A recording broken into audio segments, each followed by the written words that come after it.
నమస్తే అండి, ఎలా ఉన్నారు? నేనైతే బాగున్నా, మీరు బాగున్నారు అనుకుంటున్నాను. చూసారా కోళ్ళ ఫారంలోకి వాటర్ ఎలా వచ్చేసినాయో? మా 2 షెడ్లు అండి. ఒక షెడ్లో పిల్లలు పెరుగుతున్నాయి, ఒక షెడ్లోకి షిఫ్ట్ చేయాలి పిల్లల్ని. ఇంక ఈరోజు ఎండ వచ్చింది కదా అని చెప్పి మేము ఊకపోసుకున్నాము. తీరా చూస్తే అరగంటలోనే వాతావరణంలో ఏ మార్పు లేకుండానే పెద్ద వర్షం పడిపోయింది. అది 3 గంటలు పడింది వర్షం.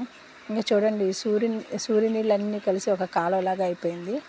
రేకుల మీద పడిన నీళ్ళు, ఆ కాలువ అంతా పొంగిపోయి నీళ్ళు వెళ్ళిపోతూనే ఉన్నాయి. ఇంకా పొంగిపోయి అంతా లోపలికి వచ్చినాయి. జల్లు మొత్తం అంతా ఊక తడిసిపోయింది. అప్పుడే మేము ఊక పోసుకున్నాం, ఊక తడిసిపోయింది. ఇప్పుడు ఇది అదంతా తీసేసి మళ్ళీ సున్నం వేసి ఆరిన తర్వాత మళ్ళీ ఊక పోసుకునేసరికి 4 రోజులు పడుతుంది. ఈలోగా ఇక్కడ పిల్లలేమో పెరిగిపోతూ ఉంటాయండి. ఈ పెరిగిపోయిన పిల్లల్ని రేపు పొద్దున షిఫ్ట్ చేసి ఎప్పుడైనా దగ్గరికి మనం తీసి చేయాలి కాబట్టి స్ట్రెస్ అవుతూ ఉంటాయి. అప్పుడు చాలా కేర్ తీసుకోవాలి. చాలా కష్టాలు ఉంటాయండి రైతులకి, కోళ్ళ ఫారం రైతులకి. ఏదో చిన్న ఆశ, పేకాట టైప్ అంటారు దీన్ని.